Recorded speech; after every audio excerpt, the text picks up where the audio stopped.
O Corpo de Bombeiros encontrou hoje o corpo do menino de 3 anos, que estava desaparecido desde ontem, depois de cair de uma balsa no rio Uatumã, em Itapiranga. Já em Nova Olinda, os bombeiros continuam as buscas por 2 crianças de 1 e 5 anos, que desapareceram depois que uma lancha naufragou no rio Madeira, com 25 pessoas a bordo. E também continuam as buscas por outra criança. Essa caiu de uma canoa no rio Manacapuru, lá em Capiranga. Ela estava na companhia dos pais e de outros 2 irmãos que foram resgatados com vida. A gente continua acompanhando esses casos para trazer informações para você. E a gente segue agora com mais um capítulo do escândalo que envolve o BNDES e empreiteiras brasileiras. As construtoras foram responsáveis por grandes obras de infraestrutura na Argentina. E os financiamentos do BNDES, durante os governos Lula e Dilma, foram fundamentais para impulsionar os negócios no país vizinho. Mais uma vez, o Banco Brasileiro reforçou o caixa das empreiteiras, que agora estão sendo investigadas por corrupção.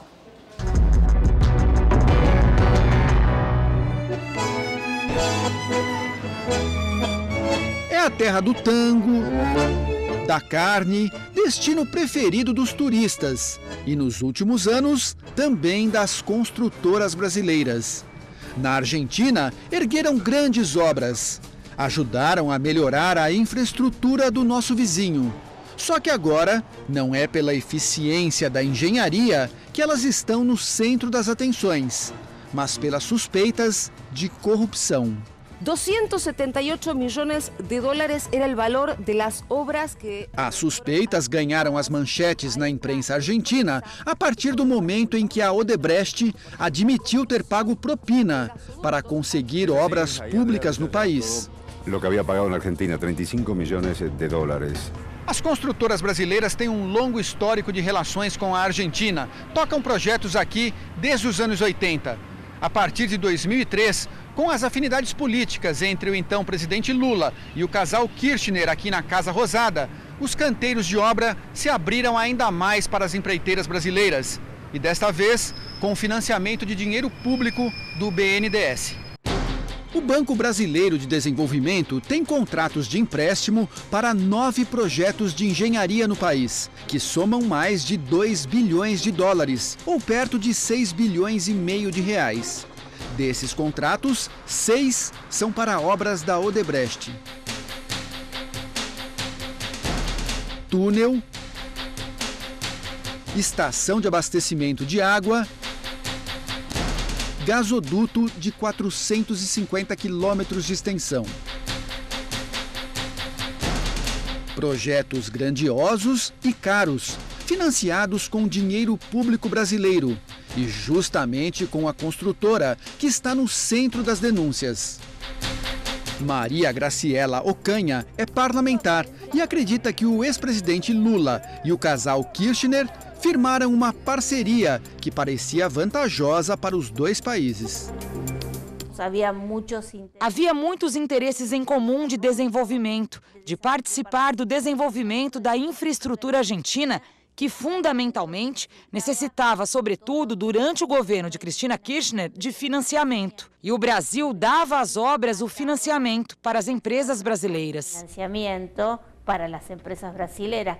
Documentos enviados a congressistas argentinos pela Operação Lava Jato revelam as ligações entre o diretor da Odebrecht em Buenos Aires com Manuel Vázquez, então assessor do ex-secretário de Transportes do governo argentino. Em um e-mail de 2010, rastreado pela operação no Brasil, Vázquez reclama com o diretor da Odebrecht que um depósito de 70 mil dólares não havia chegado à conta dele em um paraíso fiscal. A empresa usada pela Odebrecht para efetuar o pagamento, a Offshore Cleanfield Services, é a mesma que a construtora usava para pagar propina a funcionários públicos no Brasil. A Odebrecht é hoje a 5ª maior empreiteira da Argentina, se levado em conta o valor das obras. Esta é a obra de mobilidade urbana mais importante na Argentina atualmente, a construção do metrô da linha Sarmiento, um projeto de 3 bilhões de dólares. As escavações começaram no fim do ano passado. Serão 30 quilômetros de trilhos embaixo da terra. A linha atualmente corre na superfície. Com a obra, será possível acabar com os cruzamentos entre trens e carros no meio da capital argentina. O BNDES havia garantido empréstimo de US$ 1,5 bilhão para o projeto, mas agora cancelou o financiamento. Este deputado fez parte da comissão parlamentar que investigou os contratos do governo com as construtoras brasileiras. Ele conta que as primeiras denúncias de superfaturamento são de 2008, período que coincide com os governos Lula e Kirchner. A Argentina é muito similar à da Brasil. A Argentina é muito similar ao Brasil. Governos com largos períodos de tempo no governo e períodos de tempo de administração com muitos recursos. Muitos recursos durante as últimas décadas, e isso era muito atrativo. Existia muita obra pública, muito investimento público. Isso, muito gasto público. Segundo ele, o ex-presidente Lula era visto na Argentina como uma espécie de garoto propaganda. E uma das vantagens do negócio com as construtoras brasileiras eram os empréstimos liberados pelo BNDES. Não era um caso. Não era um caso, 2, 3 casos isolados de corrupção, e sim era uma decisão, uma estrutura, uma matriz organizada. E nisso a Argentina e o Brasil, e creio que outros países da América Latina, compartilharam essa triste decisão política. Você bate o olho nos projetos nos países direcionados, são países que têm muita afinidade política ou ideológica, né, com o governo passado, e certamente esses contratos foram abertos a partir de relações aí formais ou informais, né? Durante os governos Lula e Dilma, os financiamentos do BNDES no exterior eram considerados estratégicos e secretos. A Ordem dos Advogados do Brasil não aceitou o sigilo e pediu a divulgação dos contratos. É importantíssimo que se tenha conhecimento destes dados, ou seja, tratar recursos públicos como uma verdadeira caixa preta é algo inaceitável, né? A sociedade brasileira precisa de transparência total e, acima de tudo, de publicidade com relação a esses dados. Para o presidente nacional da OAB, é preciso dizer o que foi feito com o dinheiro do BNDES, que é dos brasileiros, mas criou empregos e melhorias bem longe daqui. Nós temos outras carências, outras deficiências, outras necessidades nacionais que poderiam estar a impor que estes recursos públicos que são geridos pelo BNDES fossem aplicados aqui no Brasil, né, na fomentação do desenvolvimento e até mesmo de algumas políticas públicas que hoje são tão necessárias aos brasileiros. E problemas por aqui não faltam. O país enfrenta uma crise nos presídios, com unidades superlotadas e penitenciárias controladas pelo crime organizado. O país tem um déficit de 350 mil vagas no sistema carcerário. Só com o dinheiro investido para obras na Argentina, seria possível criar mais 128 mil vagas. Mas o dinheiro não foi aplicado no Brasil e lá fora o que foi feito com ele ainda precisa ser melhor explicado.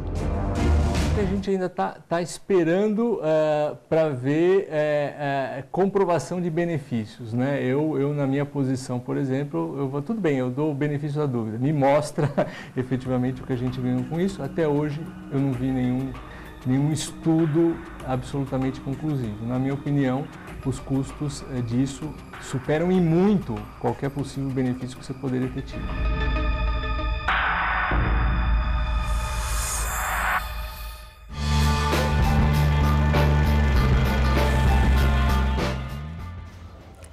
E apesar do que mostramos, a assessoria do ex-presidente Lula reforçou que os empréstimos concedidos pelo BNDES foram decisões técnicas tomadas pelos analistas do banco. A ex-presidente Dilma Rousseff não respondeu aos questionamentos da nossa produção. O BNDES informou que o volume de crédito contratado e as condições de financiamento para as empresas estão disponíveis para consulta no site do banco, mas disse que não divulga detalhes de fluxo financeiro que são protegidos por sigilo bancário.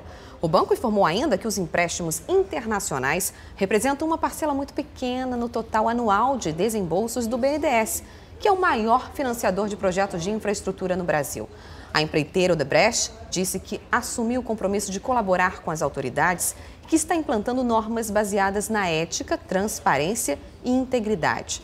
Sobre a reportagem de ontem, a construtora Camargo Correia negou falhas nas obras da estação de tratamento de água em Lima, no Peru, e explicou que os problemas mostrados na série não são de responsabilidades da empresa, mas de quem mantém atualmente o projeto.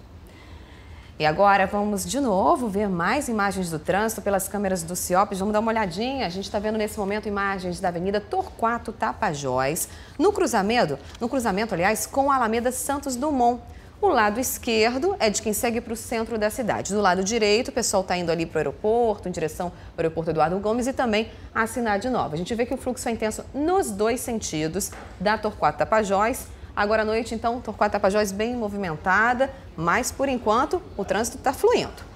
Eu volto daqui a pouco com a nossa agenda cultural e o roteiro da diversão desse fim de semana. Olha, logo depois do intervalo, eu te espero já, viu?